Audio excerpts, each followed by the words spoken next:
मत्प्रेया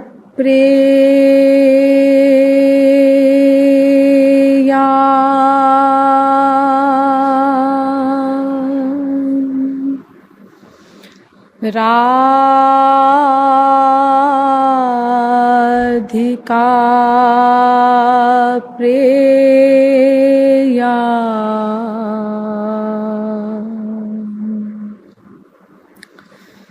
मद्धवो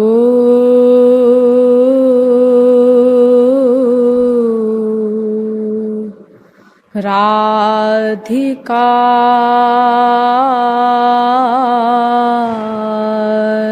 धव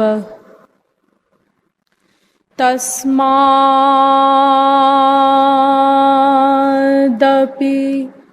गरीयान्यो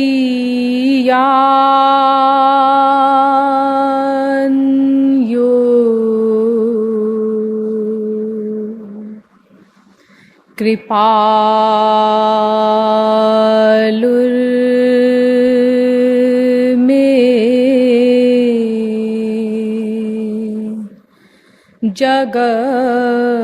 जगद्गुरु।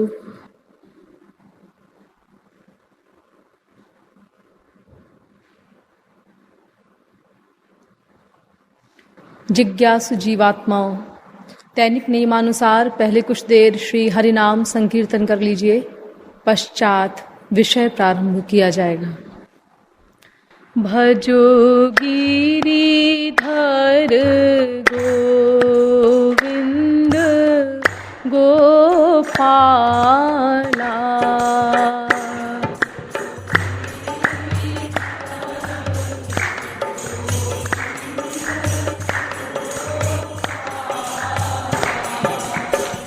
भजो गिरिधर गोविंद गोपाला,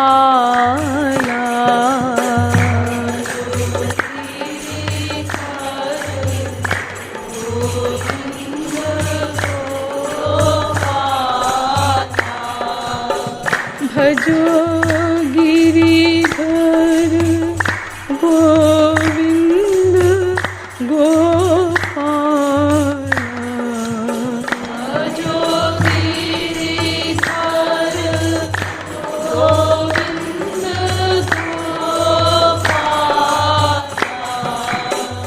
भजो गिरिधर गोविंद गोपाला,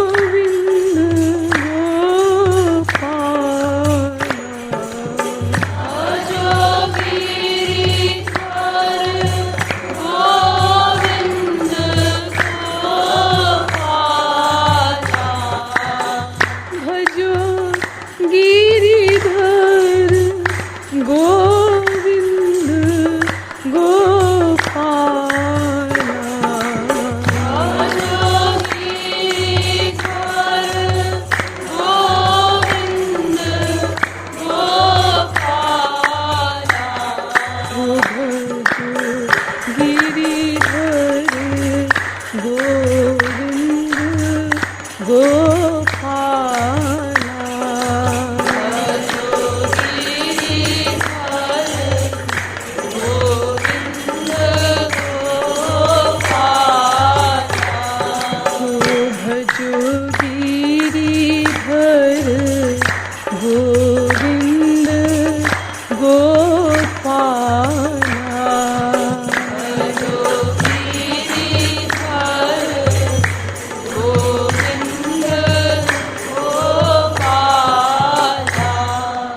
बोलिए वृंदावन बिहारी लाल की, श्रीमद सतगुरु सरकार की। अब आप लोग कृपया समाहित चित्त होकर बैठ जाएं।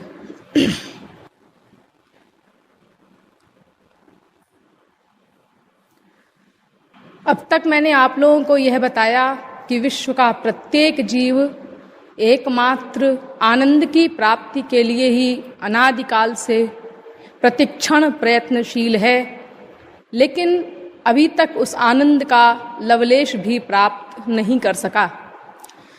पता चला कि आनंद की प्राप्ति ईश्वर प्राप्ति पर ही निर्भर है, लेकिन ईश्वर के बारे में जब पता लगाने का प्रयत्न किया तो पता चला कि ईश्वर प्राकृत इंद्रिय मन बुद्धि से सर्वथा अग्राह्य है।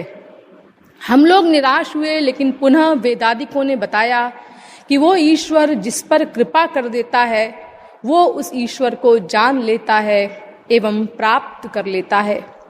कृपा का आधार बताया गया भगवत शरणागति, और ये भी बताया गया कि शरणागति मन को ही करनी है, लेकिन मन अनादिकाल से संसार के शरणागत है, इसीलिए सर्वप्रथम मन को संसार से विरक्त करना होगा।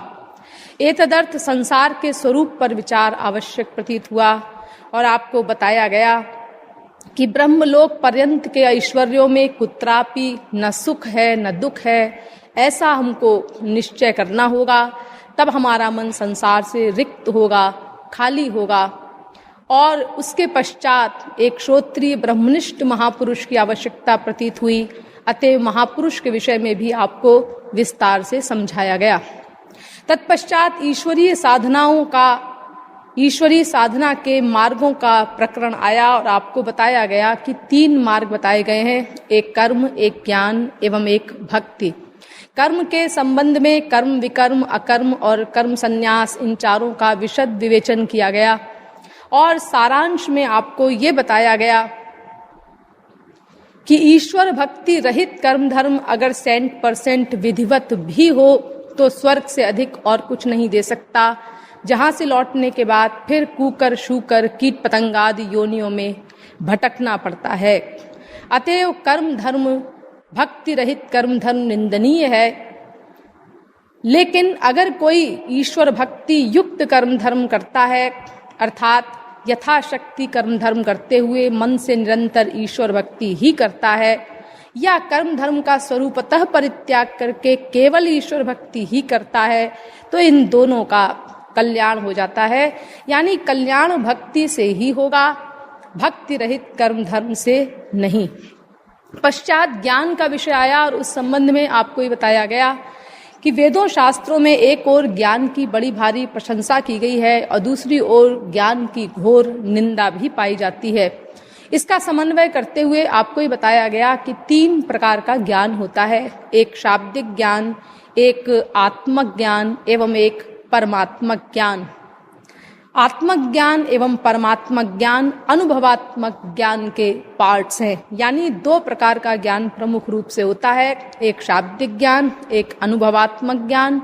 अनुभवात्मक ज्ञान में भी 2 सेक्शन, आत्मक ज्ञान और परमात्मक ज्ञान। इस प्रकार 3 प्रकार का ज्ञान होता है और जहां जहां ज्ञान की निंदा पाई जाती है वो इन तीनों में शाब्दिक ज्ञान की ही है, क्योंकि शाब्दिक ज्ञान ईश्वर भक्ति के अभाव में मिथ्याभिमान की वृद्धि करता है, परिणाम स्वरूप शाब्दिक ज्ञानी का पतन हो जाता है।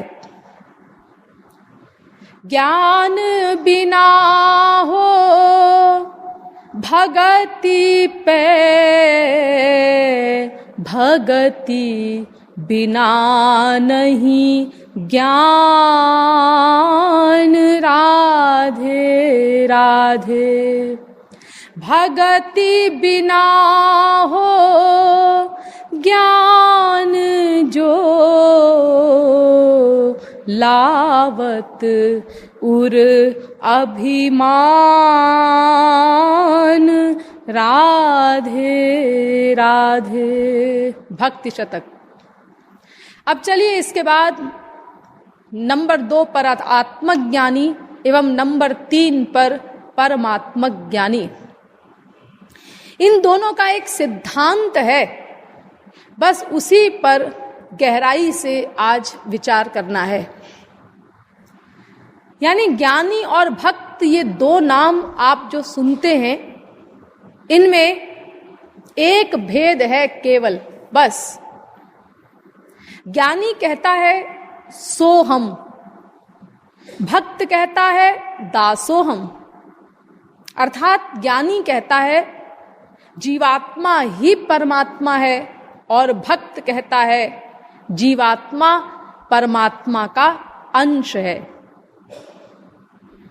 और इन्हीं 2 आधारों को लेकर के हमारे यहाँ वर्तमान काल में अद्वैतवाद, द्वैतवाद, द्वैताद्वैतवाद, विशिष्टाद्वैतवाद, विशुद्धाद्वैतवाद, अचिंत्य भेदाभेदवाद, इतने वाद चल रहे हैं।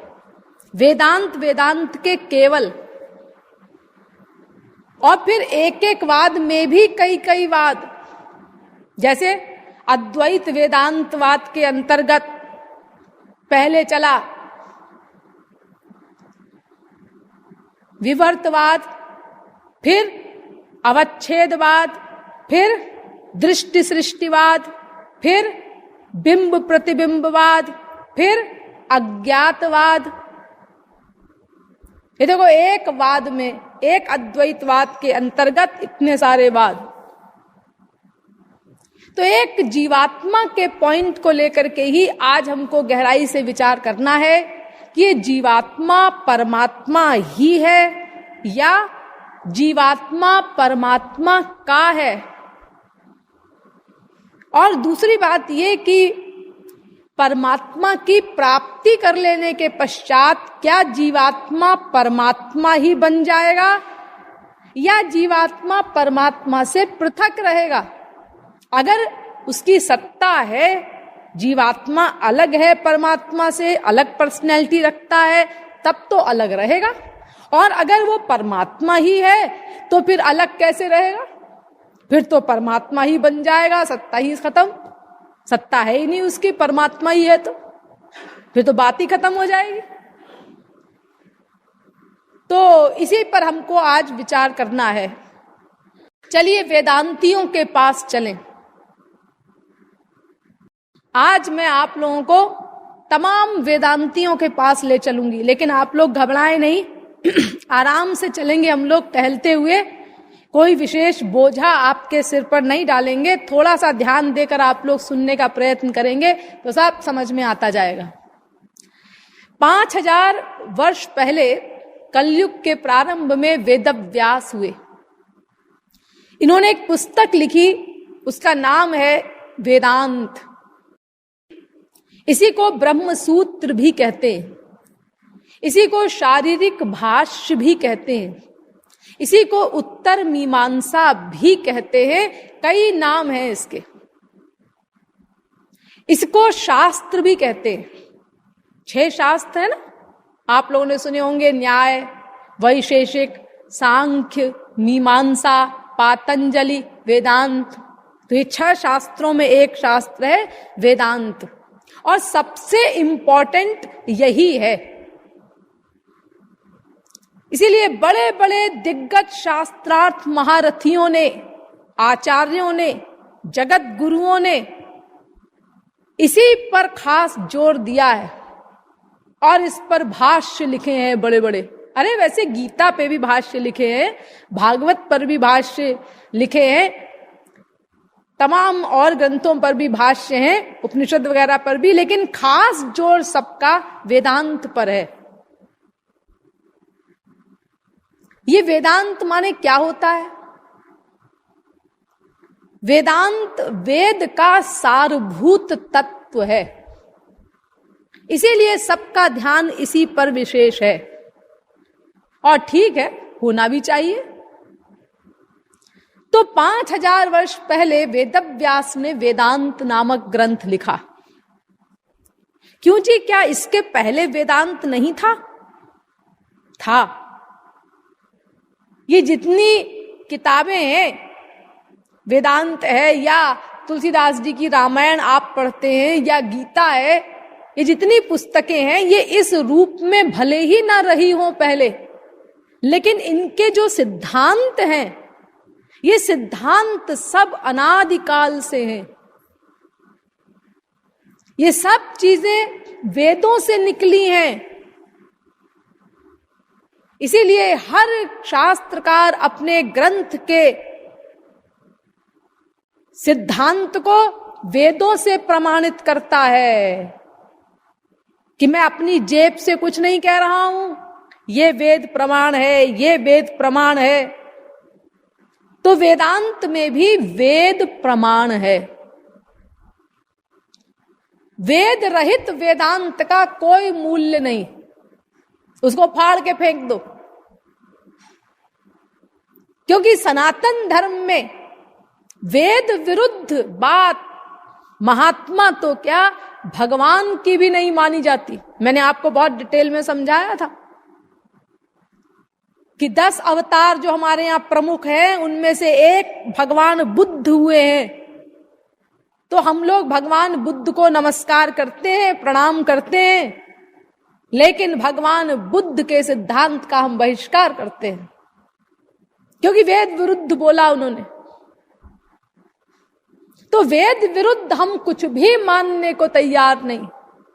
ये सनातन धर्म है।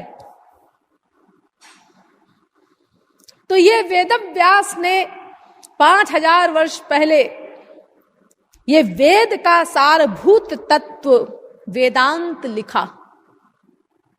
लेकिन हम वेदांत के पहले, यानी इन वेदव्यास के भी पहले के जो वेदांताचार्य हुए हैं उनका भी चित्रण करेंगे, जिनकी पुस्तकें तो आज प्राप्त नहीं हैं, और अगर कहीं होंगी भी तो हस्तलिखित ही होंगी। तो मैं सबसे पहला नाम ले रही हूं आचार्य बादरी का। है आचार्य बादरी, ये नाम तो कभी हमने सुना नहीं। प्रमाण दीजिए आप कि आप ठीक बोल रही हैं। हाँ तो नोट कीजिए, आचार्य बादरी का नाम वेदव्यास ने अपने वेदांत में दिया है, ब्रह्मसूत्र में दिया है, और मीमांसा दर्शन में आचार्य जैमिनी ने भी इनका नाम कोट किया है। इससे ये समझ सकते हैं आप लोग कि आचार्य बादरी इन लोगों के पहले रहे होंगे, इसीलिए इनको कोट किया गया है इन ग्रंथ में। जैसे हमारे महाराज जी हैं, उन्होंने प्रेम रस सिद्धांत आदि पुस्तक लिखी है, या वो प्रवचन देते हैं और उसमें तुलसीदास आदि को कोट करते हैं अपने प्रवचनों में, अपने ग्रंथों में।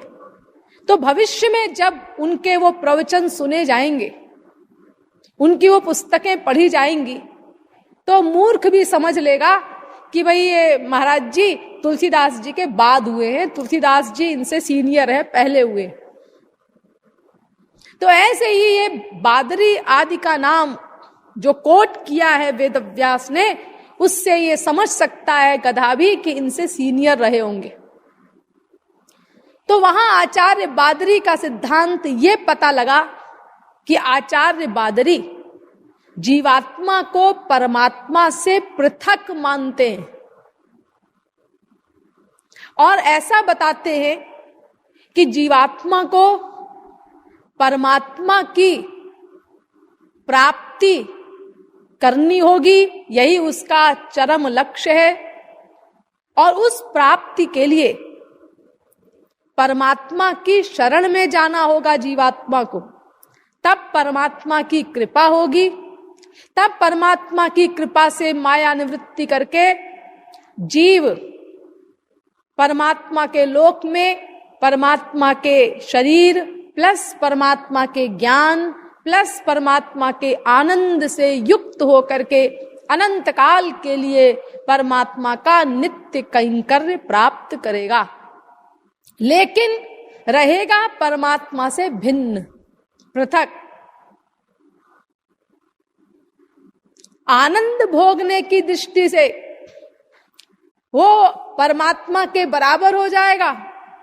जिस आनंद में परमात्मा लीन है, उसी आनंद में जीवात्मा लीन हो जाएगा अनंत काल के लिए। जो ज्ञान परमात्मा के पास है, वही ज्ञान जीवात्मा को भी मिल जाएगा अनंत काल के लिए। लेकिन फिर भी जीवात्मा अलग है और परमात्मा अलग है, और ऐसा ही रहेगा भगवत प्राप्ति के बाद भी। और वो जो ज्ञान मैं बता रही हूं कि परमात्मा सर्वज्ञ है, यानी ज्ञान बराबर हो जाएगा दोनों का, लेकिन एक भेद रहेगा। परमात्मा सर्वज्ञ और वो जीवात्मा महात्मा की उपाधि प्राप्त करके ज्ञ बन जाएगा। और सर्वज्ञ और ज्ञ में क्या अंतर होता है ये हमने आपको एक बार बताया था प्रवचन में, फिर से सुन लीजिए। सर्वज्ञ माने एक भगवान अनंतानंत ब्रह्मांडों के, अनंतानंत लोकों के, अनंतानंत जीवों के, यानी अनंत ब्रह्मांडों में से प्रत्येक ब्रह्मांड के, प्रत्येक ब्रह्मांड के, प्रत्येक लोक के, प्रत्येक देश के, प्रत्येक लोक के, प्रत्येक देश के, प्रत्येक देश के, प्रत्येक प्रांत के, प्रत्येक प्रांत के, प्रत्येक जिले के, प्रत्येक जिले के, प्रत्येक नगर के, प्रत्येक नगर के, प्रत्येक ग्राम के, प्रत्येक ग्राम के, प्रत्येक पोखरे में रहने वाले अनंतानंत जीवों के, अनंतानंत जन्मों के, अनंतानंत कर्मों का प्रतिक्षण हिसाब रखता है और सही समय पर सही फल प्रदान करता है। एक अकेला भगवान, वो सर्वज्ञ। और ज्ञ उसको कहते हैं जो केवल अपने शरणागत के हिसाब किताब को रखता है। महापुरुष सारी दुनिया का हिसाब किताब रखने से मुक्त है। जो उसके शरणागत हैं उनका हिसाब किताब वो रखता है, बाकियों से उसको मतलब नहीं, बाकियों का भगवान रखे। ये सर्वज्ञ और ज्ञ में अंतर है। यानी सर्वज्ञ भगवान के बारे में मैंने आपको बताया, और ज्ञ माने जो जब जितना जानना चाहे तब उतना जान ले। और शरणागत का तो हर समय जानता है महापुरुष, क्योंकि उसका योगक्षेम वहन करना है। इसके अलावा सृष्टि करने का अधिकार भी किसी महापुरुष को नहीं मिलता, वो भगवान अपने पास ही रखते हैं। जगत व्यापार वर्जम, वेदांत में एक सूत्र बनाया है बाकायदा वेदव्यास ने इसके लिए। तो ये आचार्य बादरी का सिद्धांत बताया मैंने आपको। अब नंबर 2 पर आते हैं आचार्य आत्रेय। इनका नाम मीमांसा दर्शन में नहीं है, वेदांत में वेदव्यास ने इनका नाम कोट किया है और बताया है कि आचार्य आत्रेय ये जीवात्मा को परमात्मा से पृथक मानते थे। जीवात्मा भिन्न है, परमात्मा भिन्न है, और परमात्मा की शरणागति के द्वारा ही जीवात्मा परमात्मा की कृपा को प्राप्त करेगा और तब परमात्मा के आनंद को प्राप्त करके वो अनंत काल के लिए कृतकृत्य होगा। और पुरोहित के द्वारा उपासना कराने का विरोध किया आचार्य आत्रेय ने। उन्होंने कहा ये जो पुरोहित को ये 2-4 रुपए के जो होते हैं, इनसे पूजा पाठ कराते हैं, इनसे पूजा उपासना कराते हैं कि भाई तुम करो हमारे बदले बैकुंठ हमको मिल जाएगा, तो ये नहीं चलेगा। बोले भगवान की उपासना ये कोई स्वर्ग संबंधी कर्म धर्म नहीं है कि दूसरे को मिल जाए उसका। भाई कर्म धर्म में ऐसा होता है ना कि अगर वो विधिवत हो 100%, तो उसका आधा भाग पत्नी को मिल जाता है। ये कर्म धर्म जो है स्वर्ग संबंधी माइक, उसमें ऐसा होता है। लेकिन ईश्वर भक्ति संबंधी जो चीज है वो सबकी अपनी अपनी होती है, वो किसी की कमाई किसी दूसरे को नहीं मिल सकती। तो ये पुरोहित द्वारा पूजा पाठ भक्ति आदि कराने का निषेध किया, इन्होंने विरोध किया। इसके बाद आते हैं नंबर 3 पर आचार्य औडुलोमी। इनका भी नाम वेदांत में है, वेदव्यास ने कोट किया है और बताया है कि इनका भी सिद्धांत भक्ति परक था, अर्थात ये भी जीवात्मा को परमात्मा से पृथक मानते थे। जीवात्मा स्वामी है, परमात्मा स्वामी है, जीवात्मा दास है। परमात्मा गुणी है, जीवात्मा गुण है, परमात्मा विभु है, जीवात्मा अणु है, और भगवत प्राप्ति के बाद भी जीवात्मा परमात्मा से पृथक रहेगा। इसके बाद आते हैं आचार्य आश्मरथ्य, ये चौथे वेदांताचार्य। इनका नाम वेदांत में नहीं है, इनका नाम मीमांसा दर्शन में है, और वहां जैमिनी ने इनका विरोध किया है अपने मीमांसा दर्शन में। और मीमांसा दर्शन में वेदांत का विरोध किया गया है।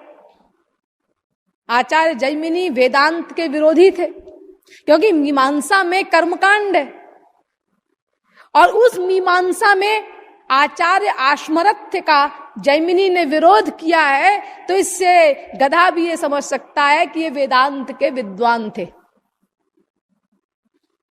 तो आचार्य आश्मरथ्य भी ये बताते हैं कि जीवात्मा और परमात्मा पृथक पृथक हैं, और परमात्मा की भक्ति के द्वारा जीवात्मा पर भगवान की कृपा होगी।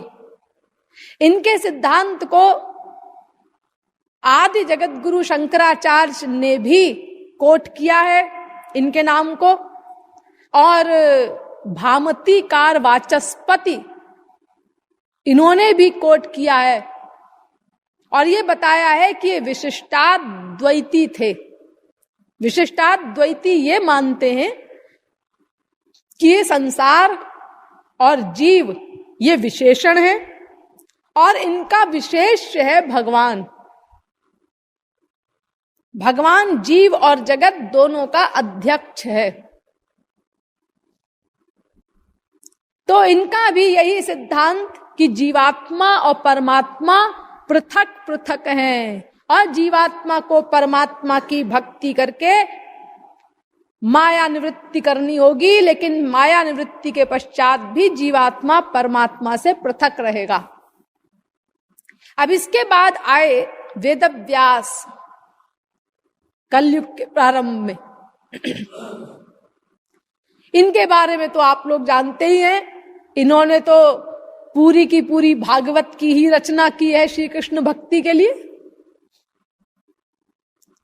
ये तो कहते ही है यो व्यक्त जीवेश्वर भागवत, अर्थात जीवात्मा परमात्मा पृथक पृथक है। यत्र ये न यतो यस्य यस्मै यथा यदा स्यादिदं भगवान साक्षात् प्रधान पुरुषेश्वरः। भागवत यानी जीव अलग है, परमात्मा अलग है, और भगवान की भक्ति के द्वारा, उनकी शरणागति के द्वारा ही इस जीवात्मा पर भगवान की कृपा होगी, तब माया निवृत्ति, परमानंद प्राप्ति इत्यादि लक्ष्य प्राप्त होगा, और ये भगवान के लोक में नित्य निवास करेगा जीव। लेकिन उसके बाद भी अपनी पृथक पर्सनैलिटी रखेगा। अब वेदव्यास के बाद आए भर्तृप्रपंच। ये बहुत बड़े वेदांताचार्य हुए हैं, बड़े प्रख्यात हुए हैं ये।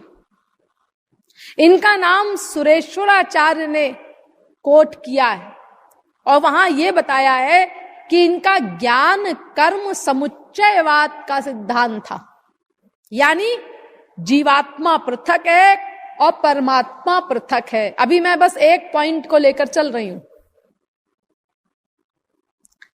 इसके बाद और भी तमाम वेदांताचार्य हुए, जैसे टंकाचार्य, मारुत्याचार्य, गुहदेवाचार्य, कपर्दिकाचार्य, द्रविड़ाचार्य।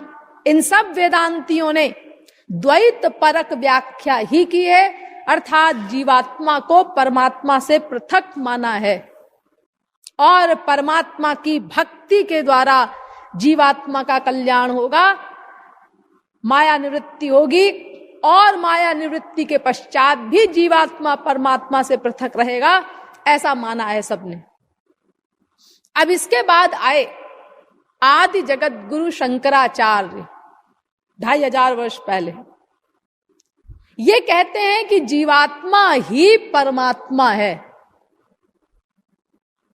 इनकी बात अभी छोड़ दीजिए, ये हम बाद में फिर उठाएंगे अभी आगे चलकर। इसके बाद 3 वैष्णव जगत गुरु लोग हुए, जगत गुरु निम्बार्काचार्य, जगत गुरु रामानुजाचार्य, जगत गुरु माध्वाचार्य। ये अलग अलग समय में हुए, एक साथ नहीं हुए। ये पहले शंकराचार्य हुए, उसके बाद कई कई शताब्दियों का गैप है इनमें बीच में। उसके बाद फिर ये 3 वैष्णव जगत गुरु हुए, ये 2500 वर्ष के अंदर हुए ये 4।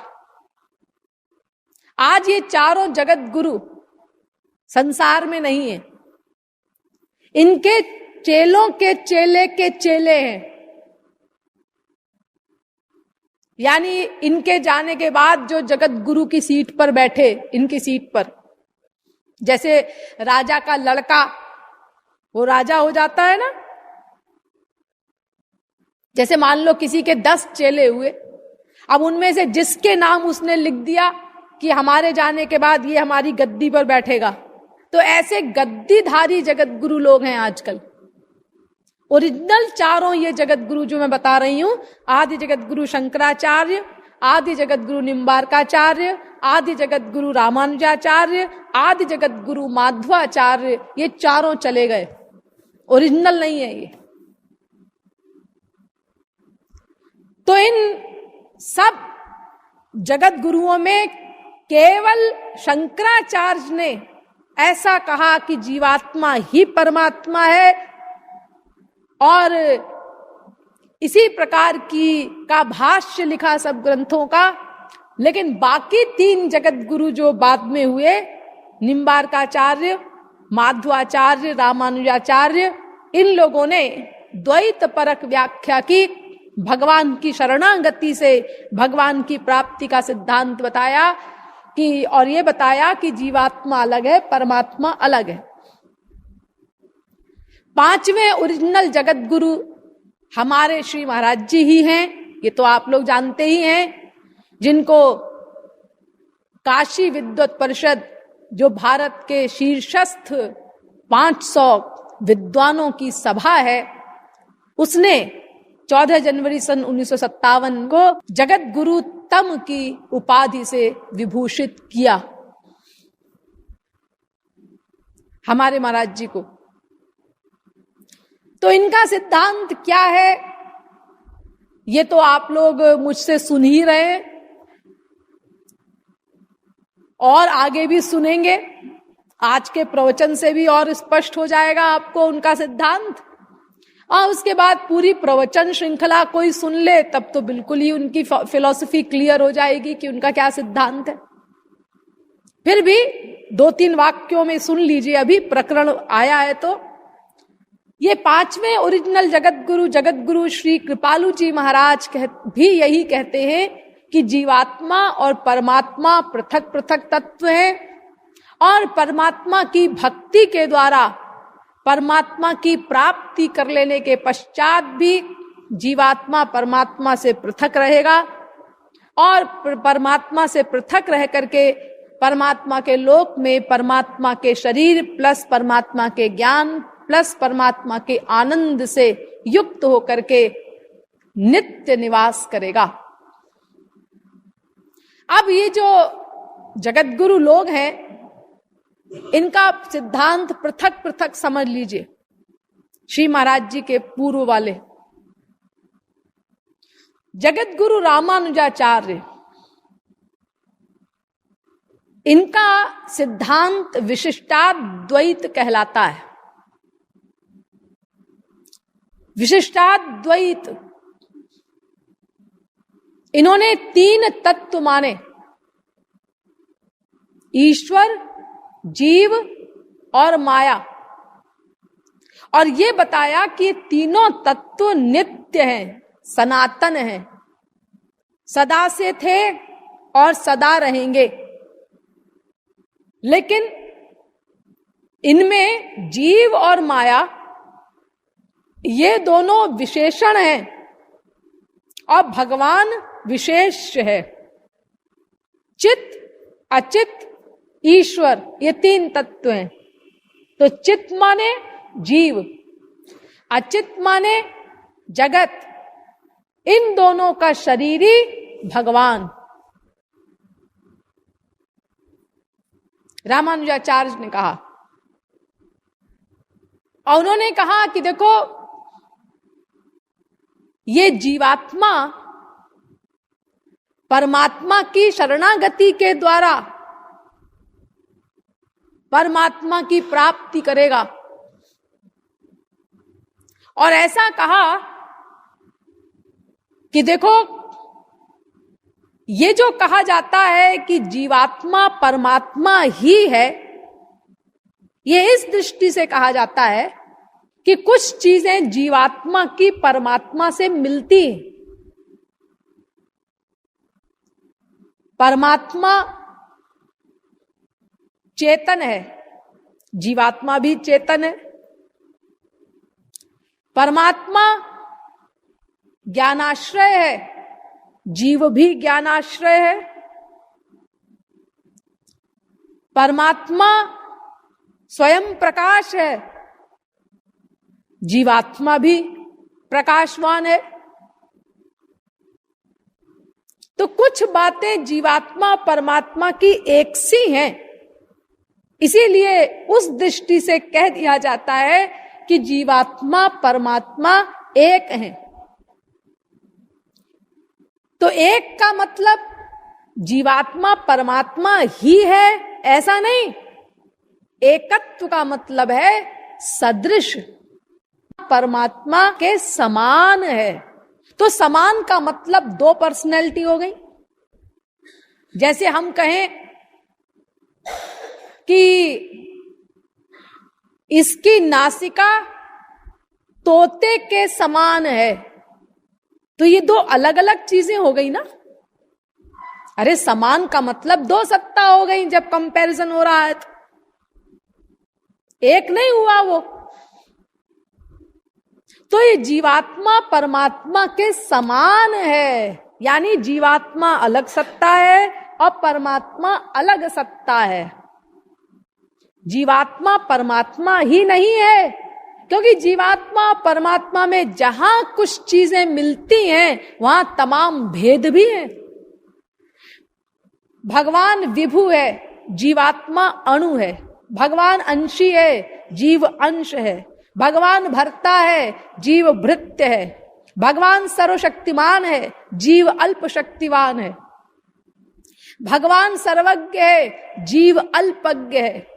भगवान सर्वव्यापक है, जीव एक देशीय है। बहुत सारे अंतर हैं भगवान में और जीव में, इसीलिए जीवात्मा परमात्मा ही है ऐसा नहीं कहा जा सकता।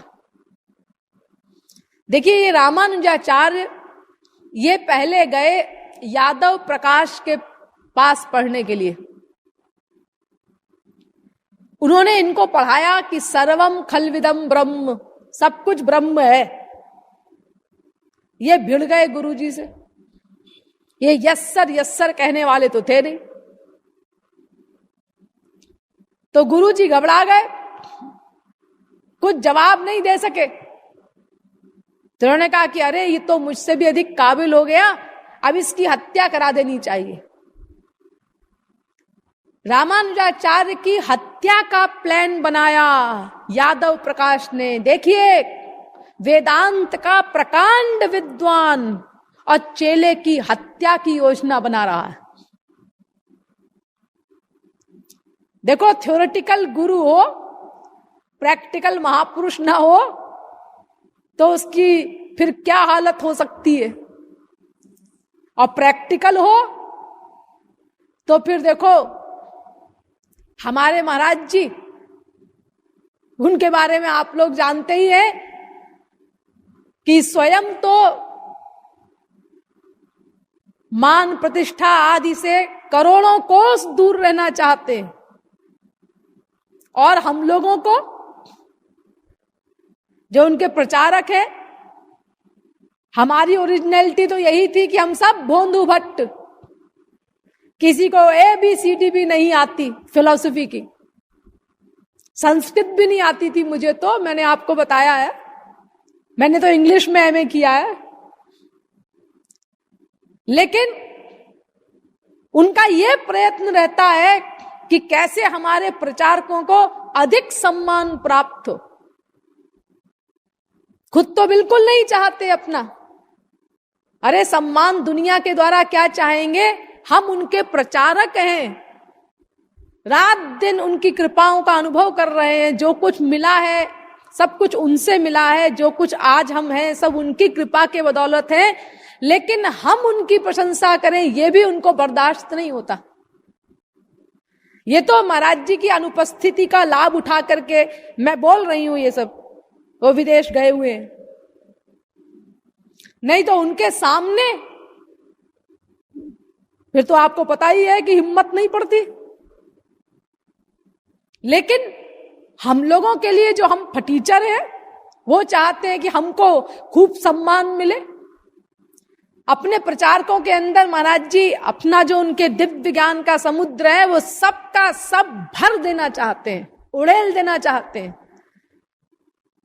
तमाम बातें हम लोगों को बताते रहते हैं, लिख लिख के देते रहते हैं, समझाते रहते हैं। लेकिन अब हम तो मायाबद्ध जीव है, हमारा पात्र ही कितना है, और फिर कलयुग के मायाबद्ध जीव, उनकी योग्यता कितनी होगी। तो जब महाराज जी को सफलता नहीं मिल पाई तो उन्होंने एक नई तरकीब निकाल ली। उन्होंने कहा भाई ये हमारे द्वारा ये जितना भी ज्ञान कैच कर पाए हैं, प्राप्त कर पाए हैं, तो उतना ज्ञान भी अब यही लोग प्रकट करें। मैं उतना ज्ञान भी अपने प्रवचनों में व्यक्त नहीं करूंगा। अब आप लोग देखते हैं ना, आजकल महाराज जी केवल उन्हीं 2-4 विषयों पर ही बोलते हैं। उनके हर प्रवचन का लगभग वही टॉपिक होता है आजकल। इतना छिपा लिया महाराज जी ने अपने आप को। ये जो आप आजकल देख रहे हैं टीवी पर, और नई नई स्पीचेस, नई नई बातें, नई नई टॉपिक्स, ये तो सब पुरानी स्पीचेस हैं उनकी, जो हम लोग जबरदस्ती टेलीकास्ट करवा रहे हैं। और ये सारी स्पीचेस भी क्या है, ये भी छुटपुट स्पीचेस हैं जो श्री महाराज जी ने बीच बीच में कभी दे दी। ये सब मिलाकर के भी जितनी है स्पीचेस अवेलेबल आज, ये जितनी सब मिला करके भी ये उनके समुद्र की, उनके जो अंदर जो अथाह ज्ञान समुद्र है उसकी कुछ बूंदे भी नहीं है। ये सोचो जब इन स्पीचेस में श्री महाराज जी ने इतनी गूढ़, इतनी मार्मिक बातों को आउट कर देते हैं, किया है उन्होंने थोड़ी सी स्पीचेस में, आप लोग सुनते ही हैं। तो फिर सोचो जब वो खुद पब्लिक स्पीचेस देते थे और 12 महीने देते थे, 30-30 दिन की एक एक स्पीच होती थी उनकी, 3-3, 4-4 घंटा रोज बोलते थे। और जगत गुरु बनने के पहले भी मैंने आपको बताया है बीच में ये बात कि अपने अंतरंग भक्तों में जब वो समझाते थे कोई विषय, किसी ने एक प्रश्न कर दिया, अब आंख बंद करके उसके ऊपर बोलने लगे।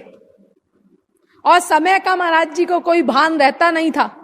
4-4 घंटे, 6-6 घंटे, कई बार तो 8-8 घंटे, 10-10 घंटे, एक बार तो 18 घंटे तक लगातार बोलने का रिकॉर्ड है उनका। सब सो गए, चले गए, महाराज जी को पता ही नहीं, वो अपना बोले जा रहे हैं आंख बंद करके। इस तरह समझाया है उन्होंने वर्षों। और स्पीचेस पब्लिक अलग। तो सोचो उन स्पीचेस में, उन जो समझाने की बातें थी उनकी, इतने इतने घंटे बोलते थे प्राइवेट में भी, तो उस समय महाराज जी ने इस दिव्य समुद्र में से कौन कौन से रत्न निकाल करके दिए होंगे, ये हम अपने दुर्भाग्य से आज नहीं जान सकते। क्योंकि उस समय रिकॉर्डिंग की व्यवस्था ही नहीं थी, टेप रिकॉर्डर आदि नहीं थे। इतना दुर्लभ अमूल्य ज्ञान जो उन्होंने सब व्यक्त किया संसार में, वो सब लुप्त हो गया। और आज जब सुविधा है तो श्री महाराज जी ने अपने को एकदम छिपा लिया है, हर चीज को छिपा लिया है। उनके अंदर जो अनंत दिव्य प्रेम का समुद्र भरा हुआ है, जिसका हम लोग कभी कभी कुछ अनुभव करते थे, वो भी छिपा लिया, और दिव्य ज्ञान के समुद्र को भी छिपा लिया। लेकिन कुछ ज्ञान तो प्रकट करना आवश्यक है भाई, संसार के कल्याण के लिए। जो परमावश्यक ज्ञान है वो तो देना ही पड़ेगा। तो वो उतना ज्ञान भी वो चाहते हैं कि हमारे प्रचारक ही प्रकट करें, ताकि इन्हीं को यश मिले। खुद को एकदम छिपा लिया है उन्होंने। यानी ऐसे हैं हमारे महाराज जी।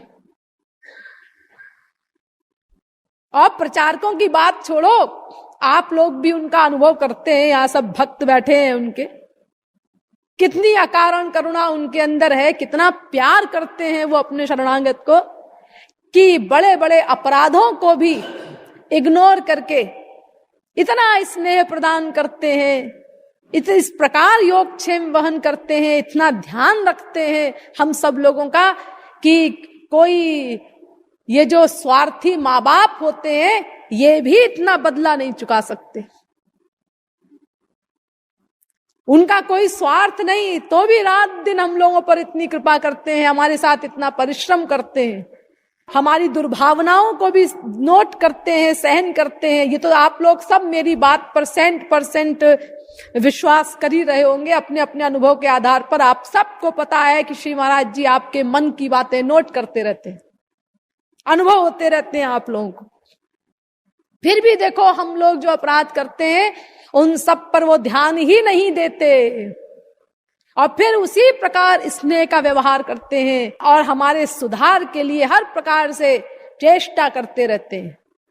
ये जो घोर स्वार्थी भी कोई हो संसार में, तो भी वो इस प्रकार बदला नहीं दे सकता, इतना हमारे कल्याण के लिए प्रयत्न नहीं कर सकता। अरे कल्याण की परिभाषा ही नहीं जानते दुनिया वाले, कल्याण क्या करेंगे। तो देखो ये मैं बता रही हूं कि एक थ्योरेटिकल गुरु हो यादव प्रकाश सरीखा, और एक प्रैक्टिकल महापुरुष हो या भगवान का अवतार हो, उसमें क्या अंतर होता है।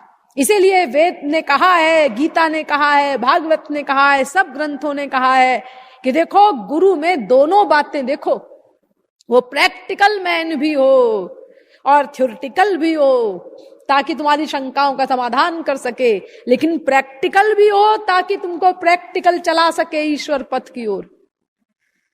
तो ये यादव प्रकाश ने रामानुजाचार्य की हत्या की प्लानिंग की, लेकिन वरदराज की शरणागति से रामानुजाचार्य बच गए। फिर बाद में इन्होंने यामुनाचार्य जी को गुरु बनाया,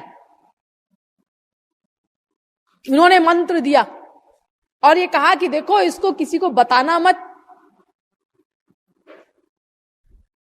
तो रामानुजाचार्य ने कहा वाह जी वाह, क्यों नहीं बताना, अरे कोई इंपॉर्टेंट चीज है तो उसको बताना चाहिए सबको, ताकि दूसरों का भी लाभ हो। और इन्होंने क्या किया कि जहां कहीं कोई ऊंचा टीला मिले, पेड़ दिखाई दे, जहां भी इनको पब्लिक मिले वहां आसपास, वहीं किसी ऊंची चीज पर चढ़ करके इस मंत्र को जोर जोर से बोलने लगे कि देखो हमारे गुरुजी ने मंत्र दिया है और इससे कहा है कल्याण होगा, तुम लोग भी जपो इसको। तो यामुनाचार्य जी ने उनको त्याग दिया कि तुमने इतना गुरुद्रोह किया, लेकिन बाद में क्षमा कर दिया। फिर बाद में इन्होंने गोष्ठी पूर्ण से दीक्षा ली, लेकिन रामानुजाचार्य के गुरु यामुनाचार्य जी ही बताए जाते हैं, ये उन्हीं के संप्रदाय के कहे जाते हैं। देखिए ये एक चीज और समझ लीजिए आप लोग यहीं पर, ये जो संप्रदाय तमाम हमारे देश में चल रहे हैं, एक कहता है हम रामानुज संप्रदाय के हैं, दूसरा कहता है हम शंकराचार्य के संप्रदाय के हैं, तीसरा कहता है हम निम्बार्क संप्रदाय के हैं। ये सब संप्रदाय जो है ये सब बच्चों के खेल सरीखे हैं। आपको असलियत बता दे, अरे तुम कहते हो कि हम शंकराचार्य के संप्रदाय के हैं, शंकराचार्य को जो कुछ मिला होगा वो अपने गुरु से ही तो मिला होगा। हाँ, और वो गुरु भी किसी संप्रदाय में रहे होंगे। हाँ, तो फिर तुम ये क्यों कहते हो कि हम शंकराचार्य के संप्रदाय के हैं? उनके गुरु के संप्रदाय का क्यों नहीं कहते अपने आप को? शंकराचार्य की गुरु परंपरा सुन लीजिए। शंकराचार्य के गुरु थे गोविंदाचार्य, उनके गुरु थे गौड़पादाचार्य, उनके गुरु थे शुकदेव परमहंस, वही भागवत सुनाने वाले परीक्षित को। उनके गुरु थे वेदव्यास, उनके गुरु थे पराशर, पराशर के गुरु शक्ति, शक्ति के गुरु वशिष्ठ, वशिष्ठ के गुरु ब्रह्मा, ब्रह्मा के गुरु नारायण। यह शंकराचार्य की गुरु परंपरा है और इसको लिखा है शंकराचार्य के गुरु गोविंदाचार्य के गुरु गौड़पादाचार्य ने, यानी ये प्रामाणिक परंपरा है। तो देखो, ये शंकराचार्य के गुरु ये भगवान थे ना, नारायण। हाँ, अब रामानुजाचार्य की गुरु परंपरा सुन लीजिए। रामानुजाचार्य के गुरु थे यामुनाचार्य, मैंने अभी आपको बताया, और यामुनाचार्य के गुरु राम मिश्र, उनके गुरु पुंडरीकाक्ष, उनके गुरु नाथ मुनि, उनके गुरु शठकोप, उनके गुरु पार्षद, उनके गुरु विश्वक्सेन, उनके गुरु लक्ष्मी, और लक्ष्मी के गुरु नारायण। देखो, इनकी भी गुरु परंपरा नारायण पर जाकर के एंड हुई। इसी प्रकार जितने संप्रदाय हमारे यहां चल रहे हैं, इन सब के जो आचार्य हैं, इनकी सब की गुरु परंपरा नारायण पर जाकर के समाप्त होती है। तो फिर झगड़ा किस बात का है? तुम लड़ते क्यों हो? ये क्यों कहते हो कि हमारे तो वल्लभाचार्य गुरु जी हैं, हमारे तो रामानुजाचार्य गुरु जी हैं? अरे तुम उनके गुरु का अनुयायी अपने को क्यों नहीं कहते? और फिर सब लोग अपने आप को नारायण का ही शिष्य क्यों नहीं मान लेते? बात ही खत्म हो जाए, झगड़ा ही सब खत्म हो जाए। ये बीच वालों के नाम ले लेकर के क्यों संप्रदाय बनाते हो? और अगर तुम बीच वालों का नाम लेके संप्रदाय बनाते हो, हम शंकराचार्य के संप्रदाय के अपने आप को नारायण के संप्रदाय का नहीं मानते, नारायण का शिष्य नहीं मानते, भगवान का शिष्य नहीं मानते, तो फिर शंकराचार्य के चेलों के चेले के चेले जो है वो भी कहें कि भाई हम अपनी चलाएंगे, वो भी कह सकते हैं हम अपनी संप्रदाय बनाएंगे, हमारी नित्यानंद संप्रदाय चलेगी जी। क्यों? शंकराचार्य तो है, तो शंकराचार्य है तो क्या हुआ? उनके पहले भी तो गुरु लोग थे, फिर शंकराचार्य की संप्रदाय क्यों चली? यानी ये सब जोकरी है। सारे संसार में अगर देखा जाए तो बस केवल दो ही संप्रदाय हैं, एक माया का संप्रदाय और एक भगवान का संप्रदाय, एक भौतिकवादी और दूसरे अध्यात्मवादी। लेकिन होता क्या है,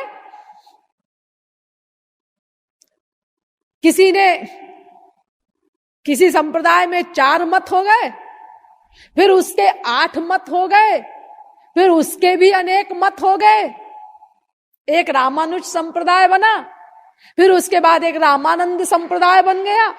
यानी 2 चेले लड़ गए आपस में, तो उन्होंने कहा हम तो रामानंद संप्रदाय बनाएंगे, और फिर उसके बाद राम सनेही संप्रदाय बना, फिर खोपड़ा सनेही, इस प्रकार बनते चले गए। और ये परिणाम क्या हुआ? लड़ाई, झगड़ा, बवाल, क्रांति। इसी कारण से धर्म के नाम पर बदनाम हो रहा है हमारा देश, जबकि सब भगवान के मानने वालों का केवल एक ही संप्रदाय है, भगवान संप्रदाय। और अगर दूसरा कोई है तो वो भगवान को न मानने वालों का यानी माया का संप्रदाय, एक ईश्वर को मानने वाले और एक ईश्वर को न मानने वाले, सीधी सी बात है।